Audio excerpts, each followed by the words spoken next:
Hello, and welcome to episode 58 of Expertise is Overrated, the podcast that takes the time to answer the questions you didn't know you didn't want an answer to. I'm Vib.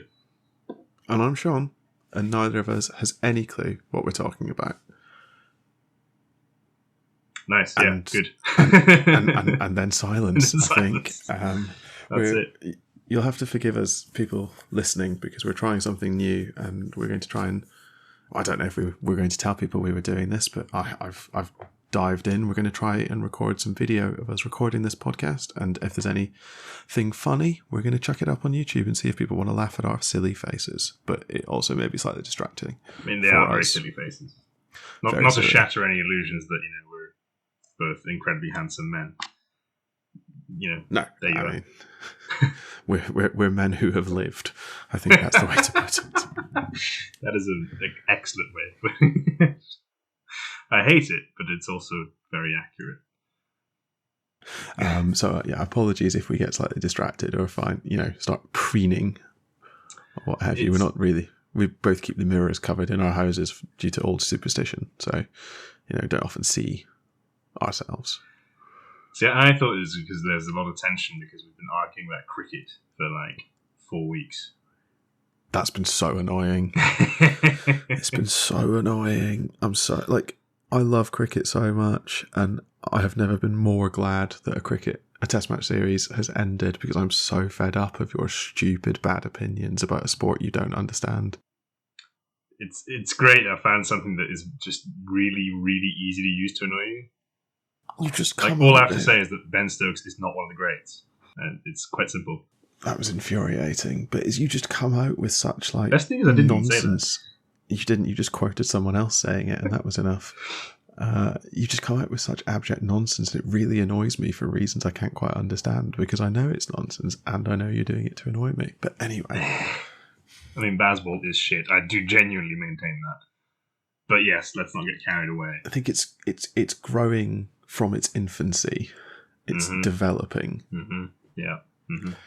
That's all I'm going to say on the matter. Wait till Afghanistan beats them and then it'll quickly change. There'll be a Patreon special episode coming, which is just a 2-hour rant from me on cricket and why it's the best sport in the world that will be listened to by no one, and I'll be very happy. Well, it's great. Now that we're recording our faces, you'll just notice that I wasn't actually there for that. There's put going up to be a cardboard cutout of myself. There's a lot more honesty now when one of us just walks away because the other one's annoying them. Are you standing today or are you sitting there? No, I'm sitting today. I played cricket at the weekend, actually, so I'm very sort of sore and stiff, so I need to sit down. Spoken like a man in his 30s who is not Jimmy Anderson. Exactly right. How shameful. I think it was only a hot take episode, right? Where you stood up and it was the trial. The trial. It was the trial of John McClaren. That would have been good to record our faces on. I could have got dressed up. I'm going to say I really enjoyed that episode. I wonder what people made of it. Actually, I had huge amounts of feedback on it. I think it was well. I think that what I've heard, it was well received. But I would, be very curious to hear what people thought, because like you, I very much enjoyed it. I thought it was great fun, but there's no point in us recording episodes people don't want to hear. It's just silly. Well, there isn't. I mean, depends what you care about more, right? I feel like I care more about myself than anyone listening, but that's just me. True. I mean, that's fair. I'm with you on that one. Selfishness to the bone, absolutely. Absolutely. No, please keep listening. Please. I'm really excited for our listenership to absolutely plummet now that we've made our faces public as well. People are just like, oh no, when we could only hear them, we could maintain the illusion. But now, was going to be really sad, actually, shout out to one of our regular listeners, Nitsua. He needs to not show any of the videos to his kids because his kids think that we're Tom Hiddleston and Benedict Cumberbatch. Yeah, don't do that. Don't shatter that illusion for them. Although I'm getting the hairline of Hiddleston, so maybe rapidly beating a retreat over your forehead. Exactly. It's probably less Hiddleston and more Jude Law at this point. Ooh, that's not good. It is what it is, and you can't stop age, and I say that as an aging researcher. You need to reword that because that just sounds like you're an old man. You're researching stopping. You're literally researching stopping aging. No, I'm an aging researcher. I stand by that exact phrase. You can interpret that however you wish. And we will. Now, to move on swiftly, very swiftly. There's some serious heresy written in front of me. This is a first for a while, I feel. But I think it bears discussing.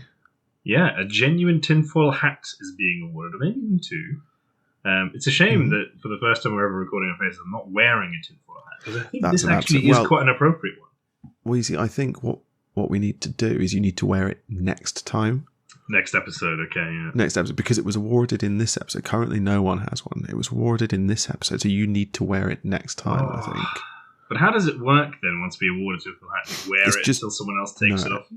No, it's just for the next episode. No. It's just for the next episode. This one is a double whammy, though. Oh, yeah, you might need to have two, unless I take it off you this episode. And let's be honest, with what's in front of us, I'm probably taking it back. So what did you say? Come on, own up. So I made two excellent points, and I stand by them. I genuinely do.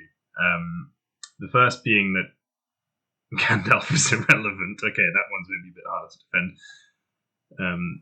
But you'll have to listen to the last episode 57, where we discussed. It was part 2 of our discussion of Lord of the Rings changes from the books to the films. Mm-hmm. But I somehow, in discussing the Gandalf problem, as I called it, I went as far as saying that Gandalf is entirely irrelevant, purely because I think he is the embodiment of Era's will. Anyway, stand by it. The second one I really, really rather like, actually, because that was a spur-of-the-moment thing, where I suggested that Sam is actually descended from Bombadil and Goldberry. Yeah, I think what I don't like the first one. It's wrong, it's bad, you should feel bad, and I want you to turn in every piece of Lord of the Rings memorabilia that you own. The second one... Absolutely not. Though... Excuse me, sorry. The second one, I think it's a theory that has absolutely no basis in fact or logic, but it does also sort of fit in a really weird way. You hate it, don't you? I do hate it. Well, you hate that I came up with it. No. It works. I genuinely hate the theory. Works. It doesn't. The problem is it doesn't matter. Like, it's a theory that doesn't add anything to the books, because there's no way Tom Bombadil knows that Sam is his descendant. Man sowed his wild oats all over the hills. He's got descendants everywhere. He's probably written a song about it. Old Man Willow's probably descended from Tom and Goldberry somehow. But okay, there you go. You've taken tinfoil back in record pace. It's obviously not a serious suggestion. That's always your excuse, and I never believe you. Yeah, I don't like it because I don't think it does anything to the books. No, that's probably true, but that's why I kind of like it. It doesn't matter, so it could well be true and not have any bearing on anything that's going on. Yeah, but yeah, it's genuinely been a while, but these genuinely were tinfoil worthy. I think they were genuinely. Say that one more time. Make yourself really sure. Genuinely. I'll even go Irish for you. Yeah, don't do that. I think we need to move on. Let's move on. Before you say genuinely so often it stops sounding like a real word. I had that this morning when I was writing this report, and I was using the word month, and then I looked at the word month. I was like, that just looks fucking dumb. There's no way I've spelled that correct. Yeah, I get it a lot with like definitely.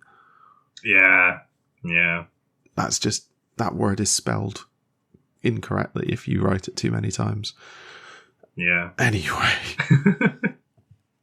Weird. What are we talking about today? 10 minutes in. That's superhero films. Yeah, superhero films. A favourite topic of ours. Yeah. What was the last superhero film that you watched? In the cinema? In the cinema? Oh, goodness.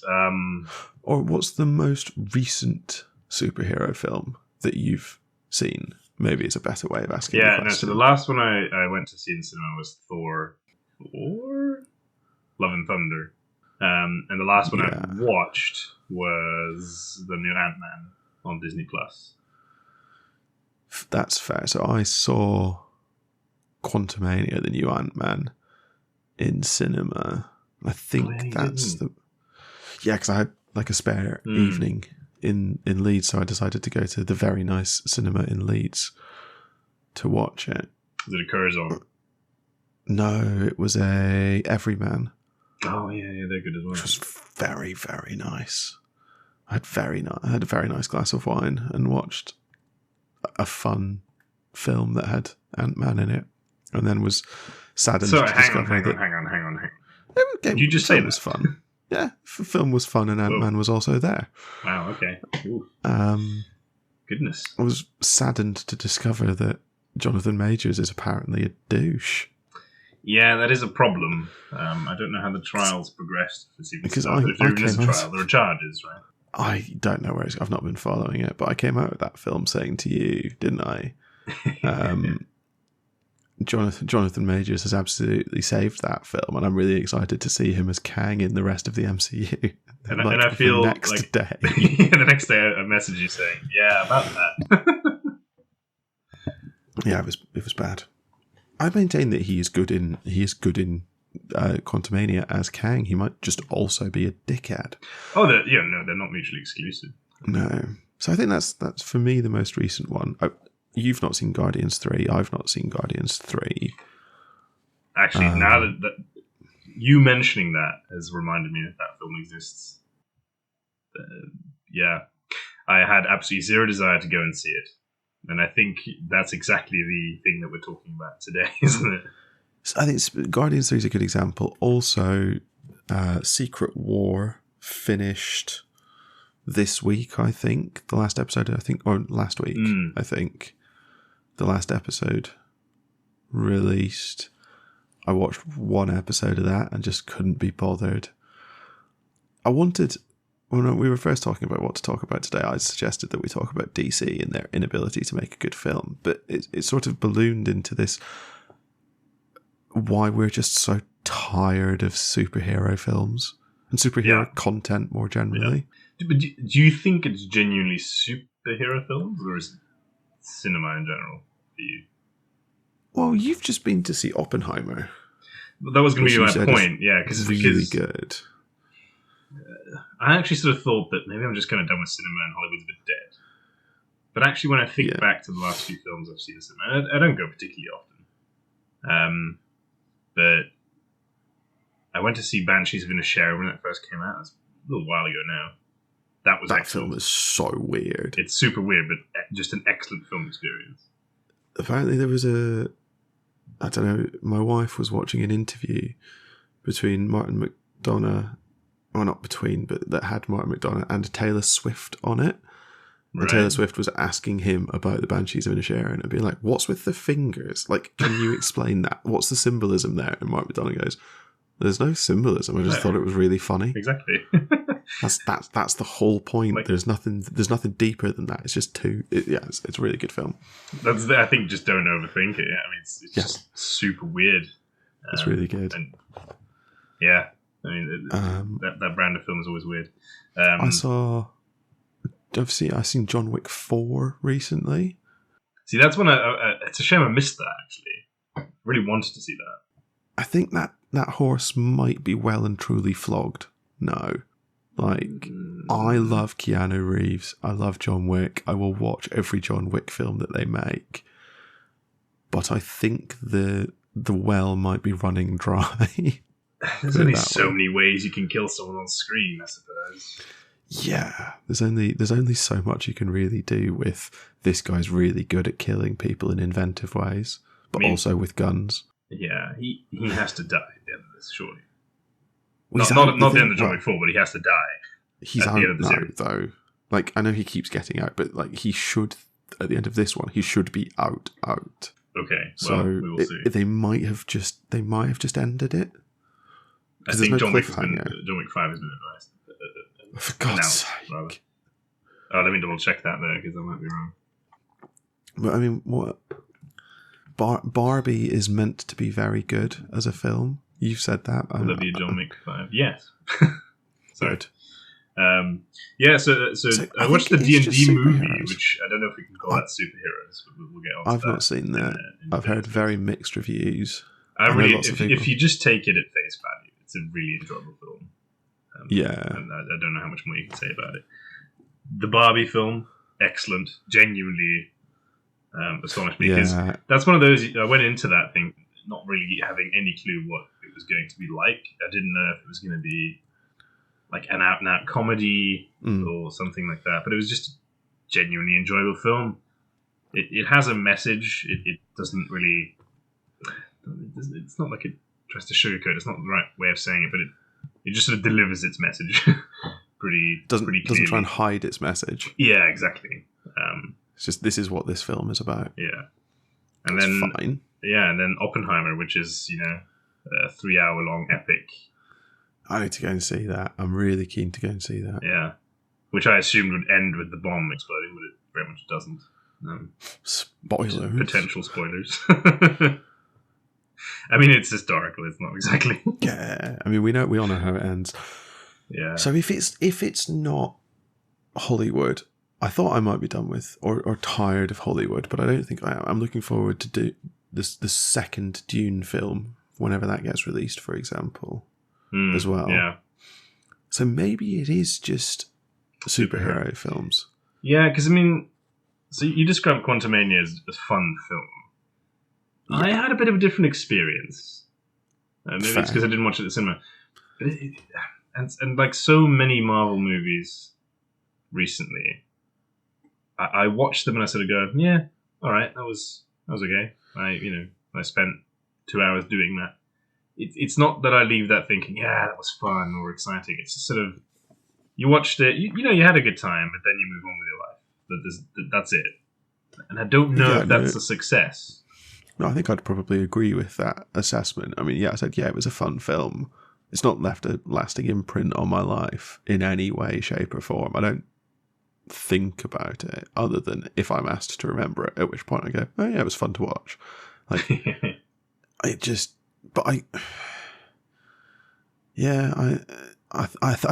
think fatigue is the right word. The idea of going to the cinema to watch another Marvel film, and I'm going to ham on Marvel for a bit here, but like where the plot beats are relatively predictable and there's going to be a big fight at the end and it's going to be full of quips and the villain's motivation is going to be a bit unclear and a bit weird and the hero's going to have a crisis of faith and then fix it at the end. And I just, So yeah, I think that's a very interesting point. It's so formulaic at this point, isn't it? Yeah.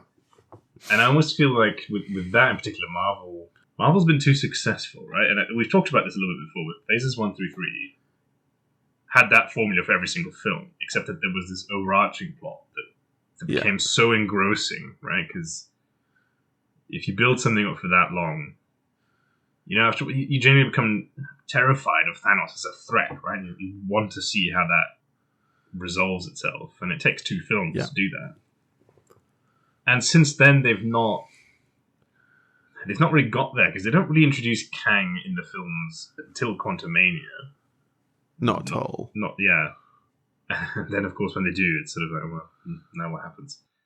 And even in Quantumania, unless you've watched Loki, there's not really any major suggestion that he is the big bad.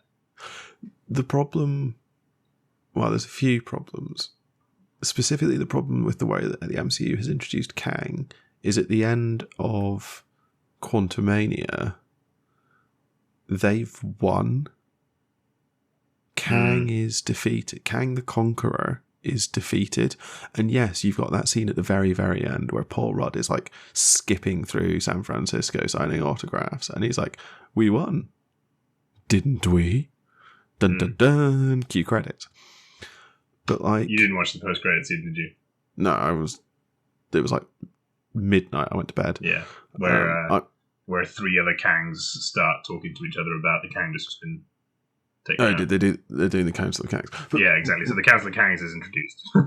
But one post-credit scene. Stop doing post-credit scenes. Put your film in your film. No. You must have post-credit scenes. It's just so annoying because you have to sit through the credits to get to the post-credit scene. See, and I'm that's not something I like. I'm If just they did on it, my phone. Or like, if they did it for that, as in to make people sit through the credits to actually honour the people who made the film, I'd get it. But it's not why they do it. No, it's just become a thing now. And everyone sits and waits. I would have so much... Like, I'd give Marvel so many kudos if they just didn't do one film. I know. They just didn't do it. Didn't tell anyone they weren't doing it. Because we talked about this when we discussed Loki, right? Where they just couldn't bring themselves to make people think that Loki was dead. Like, just back yourselves. It's not that hard. Just let the film end. No. The reason you're rolling the credits is because the film is over. But yeah, so the whole problem with Kang is that if you beat Kang, another one comes that's better. That's how Kang works. There's always another Kang and they're always better than the one you just beat. And like, you just don't get that sense from Quantumania at all. Maybe from the post-credit scene you do, but like, it's, No. I just, I think like, thinking about... Almost the opposite, actually, just to finish that point, sorry. That I feel the way they were talking about that Kang was that he was like a real troublemaker. So I don't know what that suggests. Is that was he the most dangerous or not? I don't know. Wait, yeah, it's just so strange. I don't know Kang from the comics very well, but I'm feeling like they've bungled it slightly. Kang, not just because they don't need to recast him. Yeah, I think you could lean into that. I think MCU's just become a bit too gargantuan to keep everything straight. Yeah. And let's not forget, Stan Lee is gone as well. Stan Lee is gone. They've announced every film for the next 25 years, as far as I can tell. Have they actually? Well, no, not actually, but they're announced all the way up through to Kang Dynasty. And I think there's an Avengers film after Kang Dynasty announced. See, I guess this is the point, isn't it? The fact that I don't know that, and I'm using myself as a barometer, which... Yeah, I think you and I are actually quite good barometers of this. People who were heavily engaged and just aren't anymore. Yeah, because there was a time where I would know exactly which films were announced and roughly when they'd be coming out, and I'd be looking forward to everything. Whereas now, I mean, Miss Marvel's the Marvels? The Marvels. The Marvels.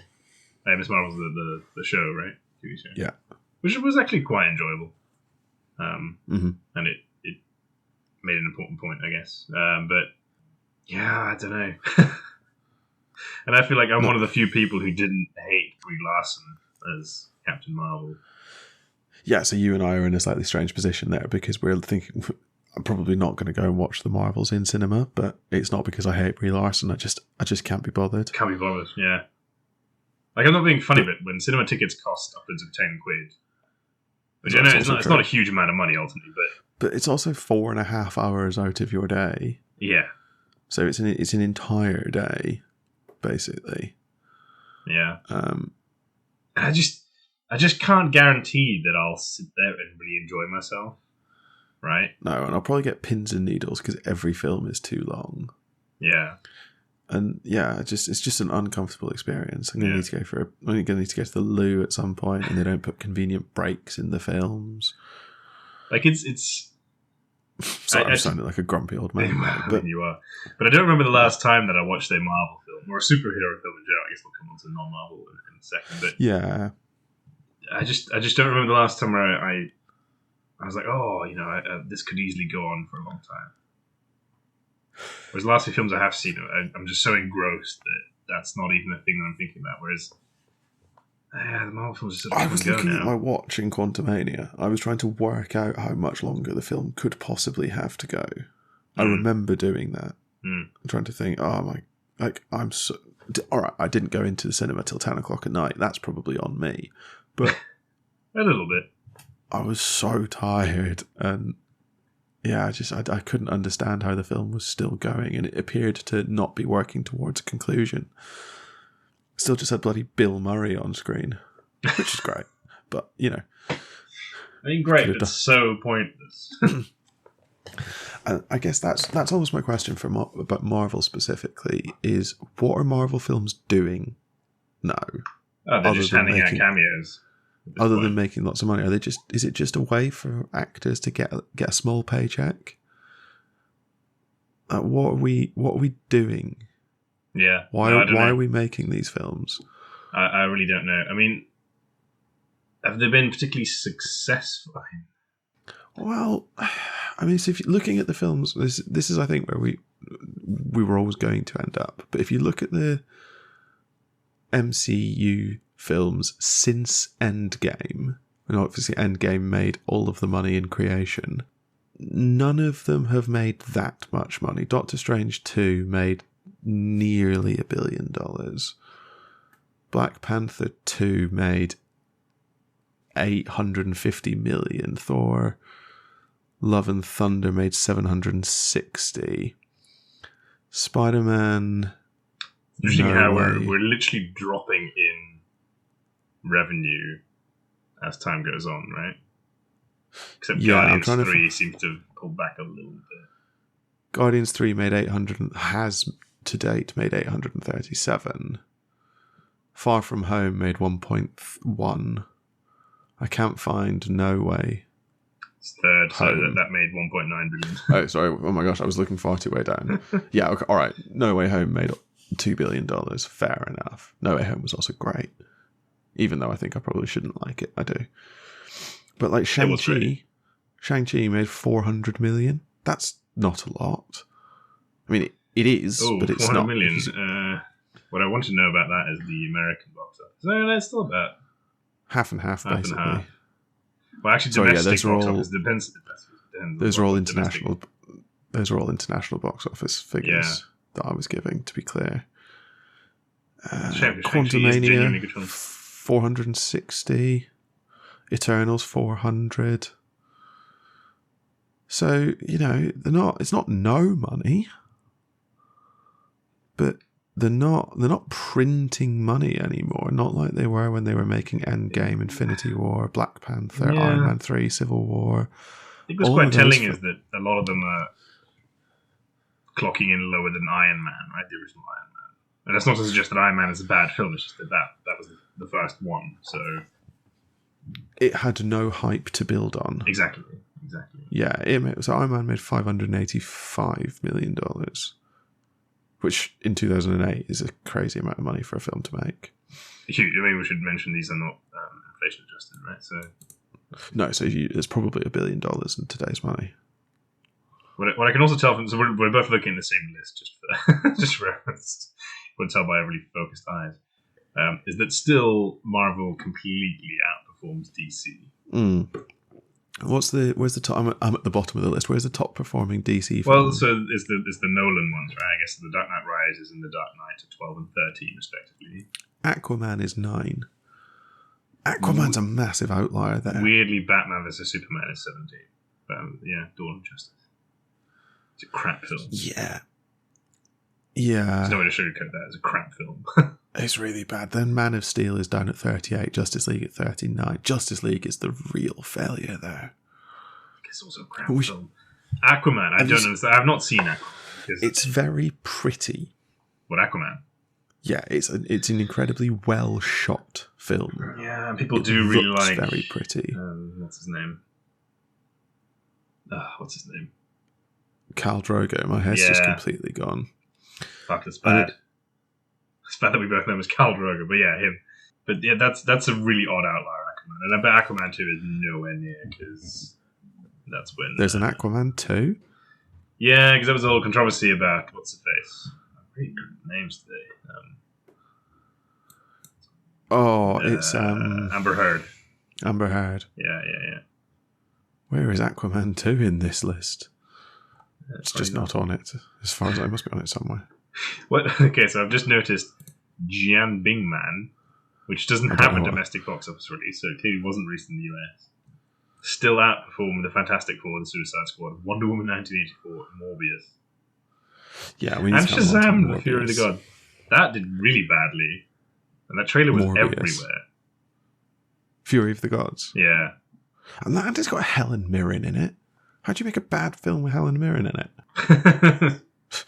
Like, good question. that should be impossible. $132 million at the minute. That's probably what they paid on. I was going to say, that's not paid for Helen Mirren to be in your film, so what have you done? Right, so we've established that superhero films, slowly, certainly Marvel films, are dropping in success.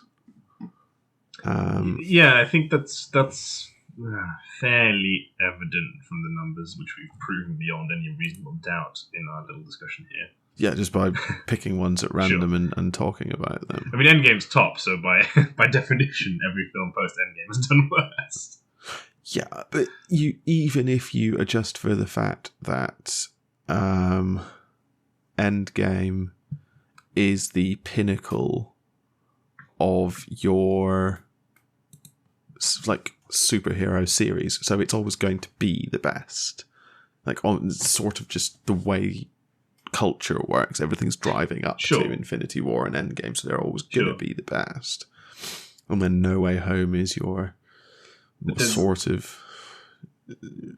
That's just Spider-Man. Spider-Man is an outlier. Everyone loves Spider-Man. Everyone loves there seems to be everyone loves Tobey Maguire and Andrew Garfield and Tom Holland in the same film, as we've discussed. Just an embarrassment of riches, really. But there doesn't seem to be any evidence for that trend to be building back up, right? Where we're going to get to like another Avengers Endgame. Yeah, the films that follow are all over the place in quality and in success. And I think that might be part of the problem. But I also sort of want to suggest, should we all have just stopped with Endgame? Like, is the reason that those films are all over the place in quality that everyone is just sick and tired of superhero? Or not everyone. I'm just sick and tired of cinema, of superhero films. But you've just said that No Way Home was a great film, and I agree with that. Yeah, but it's a good film. But isn't that the point? Is it superhero films that we're just fatigued of, or is it just bad films? Maybe it's just bad films, but we're making so many superhero films at the moment. Yeah, but we're also making not bad per se, but we're making superhero films that are just the formula and nothing interesting over and above that. I think that might be the problem, actually. It's become too easy to make a $500 million superhero film. It's become too easy, yeah, and they're not really doing anything interesting. So, and I think that's when No Way Home actually did something different, right? Tom Holland is just, he's so charismatic that it draws in the crowd. But also, we kind of knew that we're going to get Andrew Garfield and Tobey Maguire, and that's just something that we want to see. And that's different, right? That's not, they haven't done that. It's kind of breaking the formula in a way. I mean, obviously, the plot is still very much big bad, beat the big bad. But these are big bads that we've beaten before, so that was also kind of fun. So that film did well for all the right reasons. Whereas if we take another example, let's have a look. What's the first one? It's Doctor Strange in the Multiverse of Madness. It's fairly high up the list.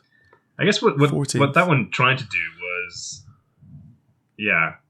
have a hero turn bad. But it just didn't work, I think. No, you really didn't like it. I really didn't like it. I did like it, but I haven't got there yet in my long-running MCU rewatch, so I may change my mind when I get there. Yeah. Yeah. What are you doing talking about superhero film fatigue when you're literally watching all Marvel films in order? I mean, this might be part of my problem. Yeah, get out of here. Your problem is just that you've been watching nothing but Marvel films.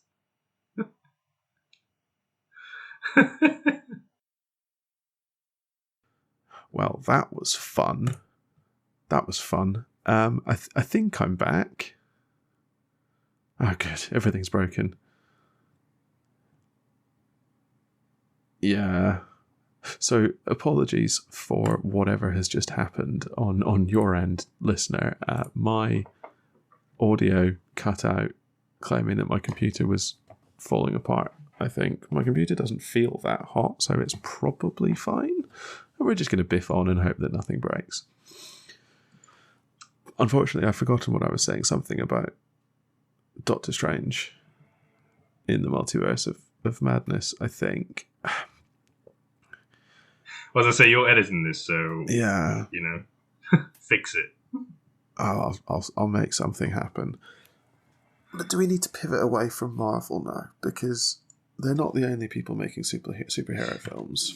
Yeah, so I guess so perhaps it is fair to say that there is an element of Marvel superhero film fatigue because there's so many of them, right? So perhaps it's just that, right? We're fatigued. But yeah, as you say, and superhero franchises. It feels like Marvel should be done. They did Endgame. They could have just stopped there. All right, we wouldn't have got Shang-Chi or No Way Home, but we can't have everything. I'd be sad to not have those films though. But you know what I mean. Like Endgame was their apex. They could have stopped there. The constant need to make money notwithstanding, but they're not. Where are DC in this? Why hasn't someone somewhere made a Superman film that people actually want to see? I think that's impossible. Perhaps that's an episode in the future that a good Superman film is just impossible to make. That's why Superman is such a shit hero. There's all the Christopher Reeve ones, which are good. Yeah, but that was genuinely before any fatigue could have possibly set in. That's true. But then, Batman films do really well. Right? Because actually, The Batman, which I've still not seen, but I'm told is very good, did alright. It's 22nd, made $766 million. But it had no impact. No, but one of my favourite anecdotes about that was apparently that they asked Robert Pattinson to... Pattinson, right? Yeah. They asked him to essentially, just beef up. And he's like, no. So he didn't. Really funny. You decided still made an excellent film. You decided you wanted me, so no, shan't. That is very funny. It had no impact whatsoever. Right, DC I don't know if that's fair. I mean, people talked about it when it came out. What, lasting impact, then? It's just not had an impact on us, especially because we haven't seen it. No one's talking about it now. It was only last year. No one's crying out for it, or maybe they are, and I'm just not hearing it. But no one's crying out for The Batman sequel. It's the same sequel. With. But perhaps it's a rare beast that doesn't lend itself to a sequel. But maybe it's that would buck the trend. I would like people to just make one film.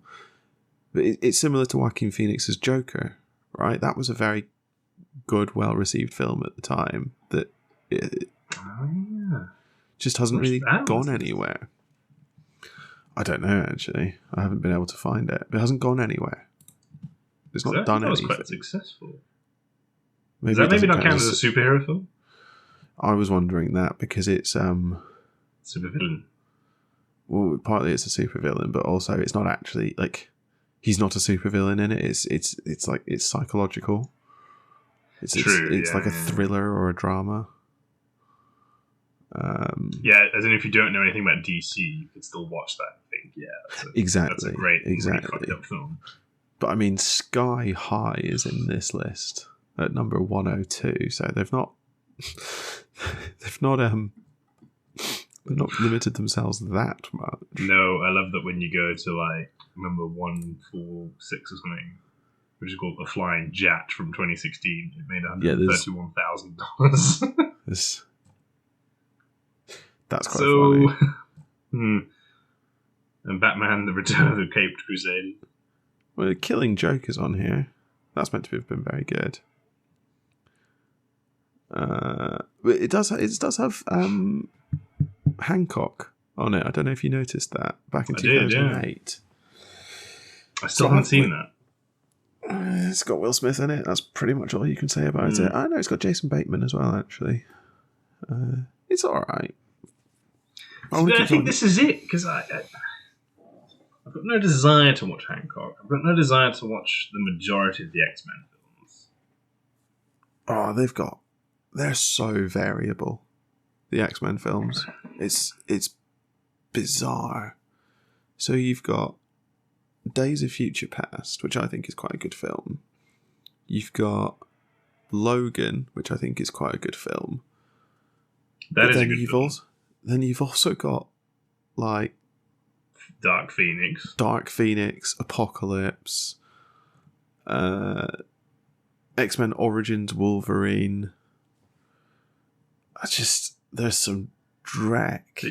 Days of Future Past is actually the most successful of that franchise. I think it is, isn't it? I'm skimming through to see now. I think you're right, it is. Because Logan was just a really good film, but that's because it tried to do something a bit more serious.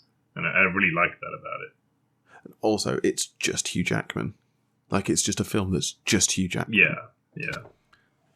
And it works really, really well. But contrast that with the other It's Just Hugh Jackman film, The Wolverine. Down at 55. That's a huge difference. But I think, and this might be true to the comics, we're back on Marvel somehow. But it's not that jumps around all over the shop, right? And I think they've done exactly the same thing with the films. Yeah, I mean, I've actually read some of the Old Man Logan comics. I messaged you when I was reading them. They're so quintessentially comic book. It's amazing. The Hulk eats Logan, and then Logan rips the Hulk apart from the inside like a day later when he reconstitutes through his healing factor. And everyone just goes, yeah, that feels like a thing that would happen. Makes sense, yeah. It's so funny. I need to finish that, actually. I need to finish those comics. It's messed up. But DC, where are DC, right? Where are DC? I think since Nolan's Batman trilogy, has there been any good DC? I guess we just talked about the Batman, but I guess neither one of us can really comment. Aquaman apparently super successful. I just super successful. I don't think it's very good.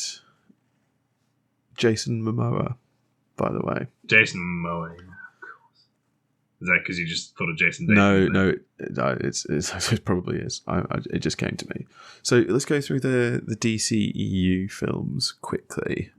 We can do it quickly. Man of Steel. Shit film. Genuinely awful film. Genuinely awful. BVS. Genuinely awful. Aquaman. Fine. Who knows? Wonder Woman I thought was quite good. Wonder Woman, it's fine, but it shits the bed in the third act so hard.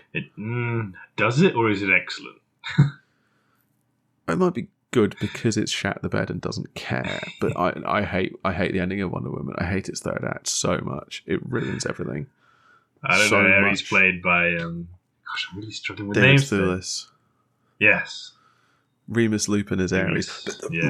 But he just turns into like a big angry dude and they fight and it's so stupid and then they win and apparently the war's over even though it's only 1916 or something and you're it's like, really wait, shit. what?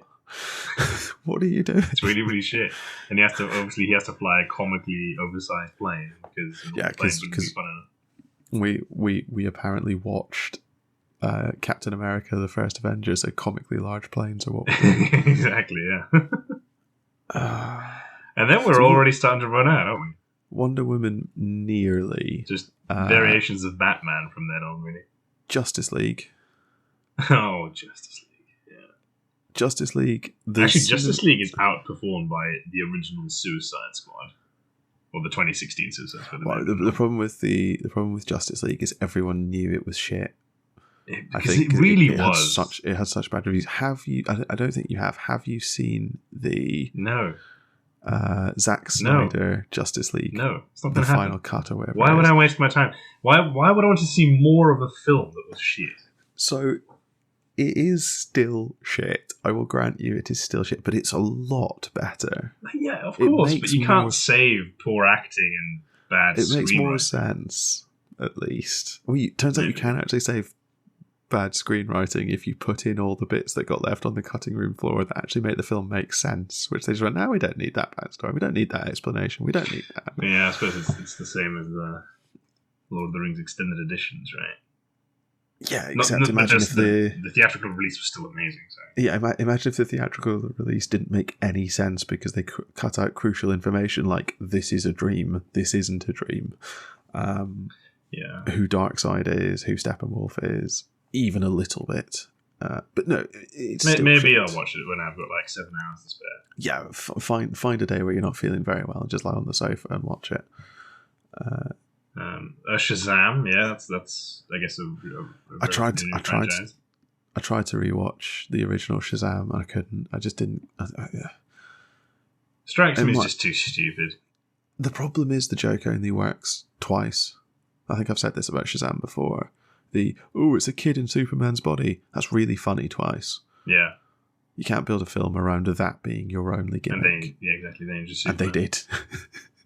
Mind you, Superman from 1978 at the time made $300 million. Yeah, you adjust that for inflation. Whew. Christopher Reeve Superman films are actually really good. Yeah, true. The 1989 Batman did really well as well. Black Adam, which is that the you've Clooney seen, one? I've not seen. I've seen Black Adam. See, where do I stand? You've on actually Black seen Adam? a lot of these films. I've watched a lot of shit. But so, are you that fatigued? Not fatigued enough to not watch, clearly. Not fatigued enough to not watch, but I think in the same way that someone who is really fed up of McDonald's still eats McDonald's. Like, these films are poisoning my brain, I think. But I don't stop doing it. Because in the act of watching, you still get the little like ding ding ding of endorphins from watching pretty colours, and you don't have to pay much attention, and they're really easy to stop and start, so I can watch 20 minutes. Watch them for 20 minutes over the course of like 2 weeks, and that I've watched the whole film. I suppose the question I've got actually is how do you watch a DC film? What, like, how physically do I do it? Yeah. I wait for it to be on Amazon Prime. They're on Prime, yeah. Because this might be the genuine issue, because for the longest time now, like all of this year, I've essentially only had Disney Plus. Yeah, I wait for we've got Amazon Prime so that we can order nappies at midnight and they're here the next morning type thing. For when you shit the bed, yeah. That's for fair. When I shit the bed, yeah. To avoid that, of course. Well, when I feel it coming, really. that would make sense. It's going to be bad tomorrow. I need to get some, that sort of thing. Black Adam, it's fun. It's fun. It's got Dwayne Johnson and Pierce Brosnan in it. So like that's true. I would. There are very good scenes, but also Hawkman is just in it, and we're all meant to accept that Hawkman is a thing, and no one remarks on the fact that there's this bloke with fucking wings. It's totally normal. Who calls himself Hawkman, as if that's like a real name. What are we playing at, people? And why is Hawkman so much more? Why is that any weirder than Batman? But so is he Batman or Hawkman? DC really need to work on its naming convention. It does, but you know, when is it? Is it in Endgame where someone goes, wait, hold on, there's a Spider-Man and an Ant-Man? And there's like a beat where the film is self-aware about its own silliness, and then it goes back to being a serious semi-serious superhero. DC films have none of that self-awareness. No, but this is always the problem I feel with DC films. That they take themselves way too seriously. Yeah. So I wonder how that actually works with Shazam, which cannot in any way take itself seriously, surely. It's just a huge tone problem. It doesn't take itself seriously, mostly. But, like, Shazam is fighting the embodiment of the 7 deadly sins. Including... It's just too serious. It's too serious. Oh, why? Just have him fight some green slime monster. You know? I mean, at some point he's going to fight Black Adam, because Black Adam is a Shazam villain. And that'd be fun, because that's Dwayne Johnson beating up a kid. I'll watch that. But, yeah, it's bizarre. Sorry. That just came out of nowhere, my goodness. You alright? It's been a long weekend. Clearly. Well, I've just noticed a film on here that is genuinely excellent in how terrible it is. Which one's this? The League of Extraordinary Gentlemen. I have a soft spot for that. I know, it's amazing, but so crap. But it's at least so bad it's good. Well, yeah. It's not so bad it's good. It's so bad it stays bad, but it's got Sean Connery. Sean Connery, yeah. With it. Sean Connery as a probably immortal Alan Quatermain, who apparently plays in the same league as, like, The Invisible Man and Dorian Gray. Fine. Okay, fine. Terrible, but great. There's Ryan Reynolds' Green Lantern in here. That was another DC attempt to make a superhero film that's really bad. Widely lampooned, wasn't it? It was so bad. There's also the Green Hornet, which I've never heard of. Oh, it's a superhero spoof film that I've not seen but know about. That's fair. The Blade films, they were pretty good, actually. They're quite good. We're getting more Blade. We're getting new Blade. Yeah, new Blade, yeah. That'll be fun. Yeah. That, I feel, has a tone that I can get on board in the with. MCU? It might have Kit Harington in it, which would be good fun. Is the problem that the MCU starting to take itself too seriously as well? Perhaps. I think they're trying to do more. But maybe. I don't know what the problem is. I think the problem is there's just too many films. The MCU are making too many films. I think that's right. There's no time to breathe. Yeah. Especially with all the TV. That's the other side of the coin. I think, like, apparently the trailer for Loki season 2 was released recently. And I just can't bring myself to watch the trailer for Loki season 2 because I don't think I've got the energy to watch Loki. I think you may have hit the nail on the head there, actually. I think it might be the introduction of the TV shows that has just pushed things over the edge. I think... Because I remember the peak MCU powers, right? Post-Endgame, usually post-Endgame. Like, you had just watched so many Marvel films in short succession. Yeah. And I know we also have a tendency to rewatch. And then at the time, there was already Agents of S.H.I.E.L.D. That's what it was called, right? There was Agents of S.H.I.E.L.D. There was a long-running Daredevil. American-style TV show, right? So it's just episode fatigue. Like it's nobody's business. Yeah, there was Netflix Daredevil, there was Netflix Jessica Jones, there was Iron Fist, there was Luke Cage. There's already too much. It was The Punisher. But none of that was required watching. True. If you wanted more MCU, if you wanted some Charlie Cox Daredevil, okay, sure, go watch that. It's great. Go watch it. And stuff that you're not going to expect on the big screen. Yeah. It's not going to happen. But then we started getting, Vincent D'Onofrio. Yeah. But yeah, then we started getting a Hawkeye one. And a Loki. There's Hawkeye, there's Loki, there's Falcon and Winter Soldier, there's WandaVision. Because at that point you're like, well, I've got to watch this because these are important characters in the MCU. There's Miss Marvel, there's She-Hulk, there's which I actually do still rate She-Hulk a lot. I rate She-Hulk. That was really good fun. Everyone hates it for some reason, but it's just lawyer TV. It's just a lawyer TV.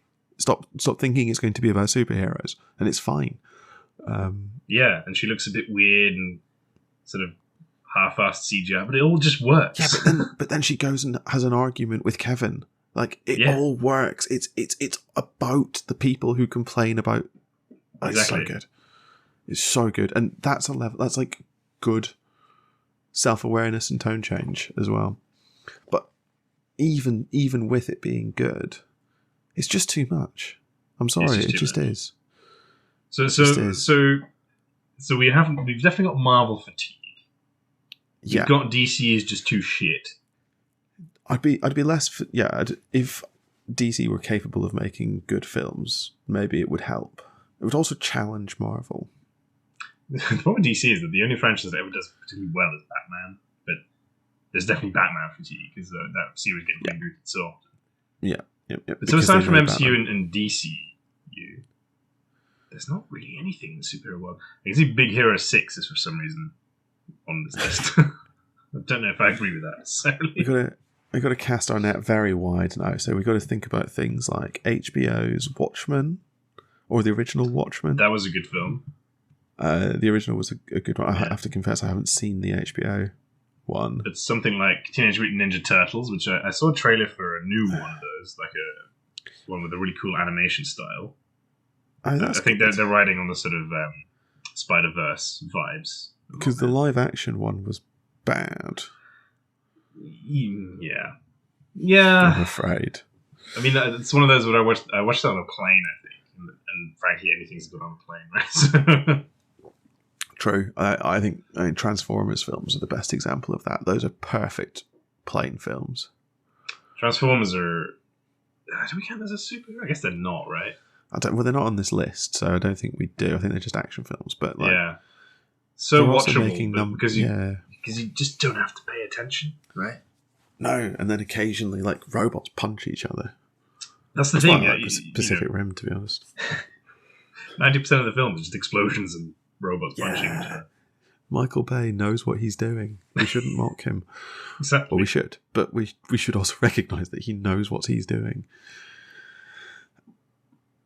So, I mean, there's the Sony verse, so the Venom verse, which I think currently only has Venom and Venom 2 in it. I guess the old Spider-Man. The old Spider-Man films. Yeah. Yeah, but Venom is now entering the MCU, right? So I think that's no longer new. He's in Multiverse of Madness. Tom Hardy is in the post-credit scene for Multiverse of Madness, isn't he? Yeah, and I think the next Spider-Man film will have Venom in it. I think that's right. But it won't be Tom Hardy's Venom, it's a different Venom. It's... Oh, is it? Okay. Yeah, it's a different... It's a I different guess Tom Hardy Venom. was in the post-credit scene for Multiverse Man, didn't he? He was, but he leaves. But he leaves a bit of the symbiote behind. Oh, he leaves, yeah. He goes back when the others go back. But a bit of the symbiote gets left behind. So that's how they bring it in. I just don't like the Venom shtick. You know, it's Tom Hardy, the first Venom film is quite fine. Like, maybe if it's Venom as the main character, yeah, but like when it combines with Spider-Man, because that's essentially Spider-Man 3, isn't it? Yes. And it's just, I don't know, the sort of the really conflicted superhero thing. I don't know. Yeah. It's again too serious, you know. So we've just sort of complained. So no, but I think that's it, right? I think we have MCU fatigue because there is just such a wealth of content that you sort of because the way they've set it up is you feel like you have to watch it all, but there's just too much. I think that's right. And in Phase 4, none of it really makes any sense, which is a problem. And then on the other hand, you have DC, where a lot of it is all over the shop, and a lot of it just isn't very good. But there are some. They're pretty decent films, I would argue. There are some nuggets in there, but it's not so much the big ticket items, I think. Yeah, your good ones are exactly that. It's your Aquaman film or your Wonder Woman film. It's not your Justice League. Yeah, Justice League is the film that needed to be good. The Flash, apparently, is a film that's out. Well, that's just because they insist on casting Ezra Miller. He's just such a douche. Yeah, don't do that either. Like why? I just have no desire to watch it because of him, frankly. So I guess the ultimate answer is we're just waiting for season 4 of The Boys. The Boys. Now there's a thing. Is that? I only got through. How many seasons did I watch? I've watched all of it. I binged season 1, which was a mistake. I think you shouldn't binge The Boys as a rule. So much harrowing in a short space of time because it's awful in like a good way, or it's good in like an awful way. I don't know which way around to put that. It's good in an awful way. It's a guilty pleasure. Well, not pleasure. Like you watch it and you go, I shouldn't be watching this. Yeah, this is objectively terrible stuff. But what's happening on screen is not. Please don't put that on. Oh, you did. Don't show us it. Oh, you're showing us. Okay. But is that original IP from them? As in they made. I think it's a comic. It's a comic. So ultimately, it's probably either DC or MCU. Hold on.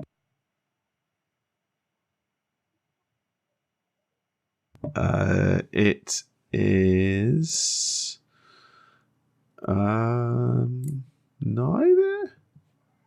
neither DC nor Marvel. I didn't know that was possible. Yeah, they might have just come up with it. Actually, I bet if you look on Amazon... No, it's DC. Oh, it's DC. Which, I mean, fair play, because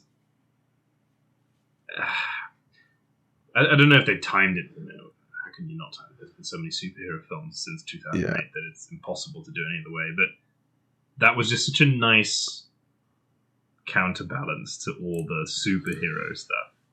I really like this is what a Superman figure would probably actually be like, and obviously it would all be horribly corporatized and staged and all of that. Yeah, I think it's really good. Yeah, no, it's genuine. Plus, it just also has. God, why can't I think of any fucking names today? Carl Urban? Carl Urban, thank you. Jesus Christ. What is wrong with me? I'm such a professional podcaster. Yeah, no, Carl Urban's really aggressive British accent is great. It's so shit. It's really funny. It's like you read about it in a book. But it's got like, yeah, it works really, really well. But I think The Boys only works because everyone's got superhero fatigue, or not? Yeah, only, yeah, exactly. That's a huge part of its success. Yeah. Is it's playing off of the MCU, basically. Yeah, I think that's absolutely right, and that really works.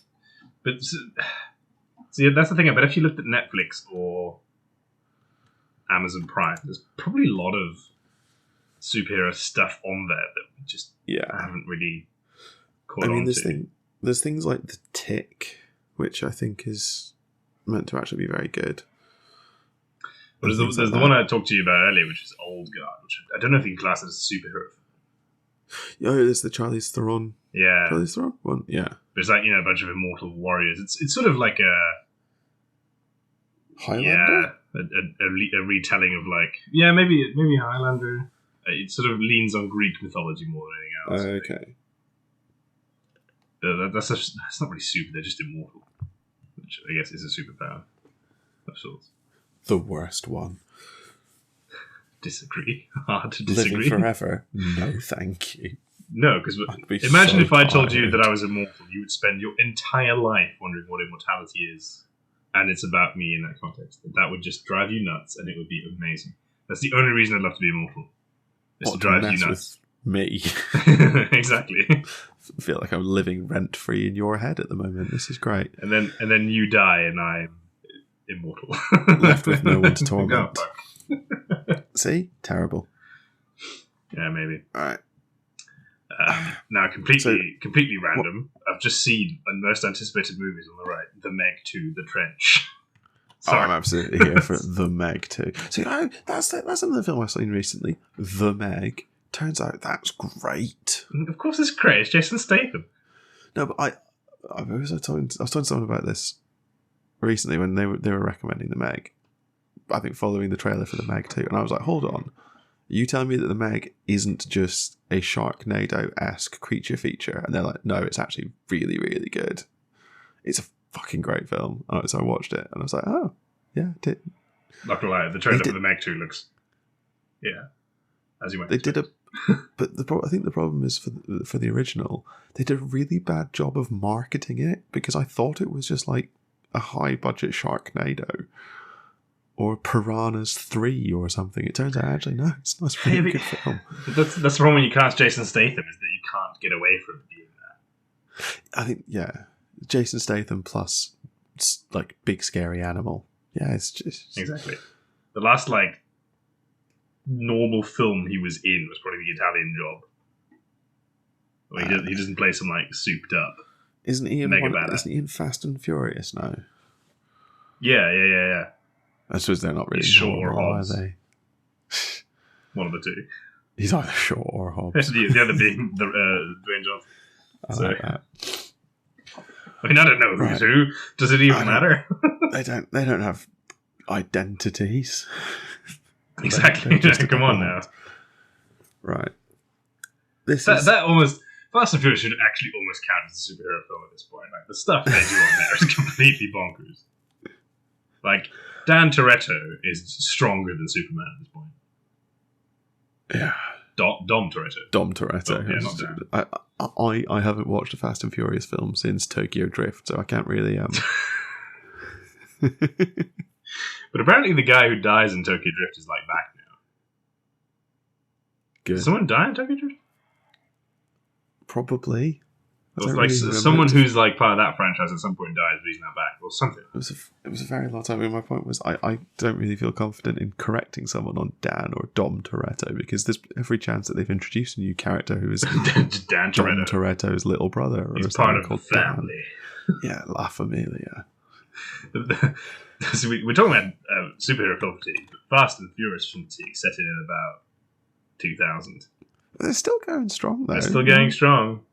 Fast to the power of 10, or whatever it's called. Yeah, which is part 1 of like 17 or something. Yeah. Good, though, I think. It's like good fun. All right. I mean, I guess let us know what you think, dear listeners. Are you fatigued of superhero films? Yeah. Are you fatigued? Are we missing something? Are there, like, is the problem that we're trying to consume too many of them? I think TV is the problem. I think there's too much superhero content out there because of the TV, and it all feels like required watching, which means that the barriers to entry, like to go to the cinema to watch Kang Dynasty, for example, is just too high. No. Yeah. That's the problem. No, I think you're onto something there. I think the introduction of just the number of TV shows has really not helped matters. Which is a shame, because a lot of them are quite good. I've enjoyed the ones I have watched. It's just there is significant time commitment, and then there's just more. More. Yeah, there's always more. Absolutely right. But I think all that's left for us to do is to say thanks for listening, or indeed watching, this episode of Expertise is Overrated. No doubt, we've said some things that are either objectively wrong or downright offensive. As ever, feel free to let us know. Rate the podcast and leave us a comment, or drop us an email at expertiseisoverrated.gmail.com. Tweet us at zero, or X us? No? I don't know. At Zero Expertise. Check out our website, expertiseisoverrated.podbean.com, or come join us on our Discord server. If you're lucky, we might just argue with you in one of our upcoming episodes. If you're really lucky, we might call you an idiot. Come back next time for some more absolute nonsense.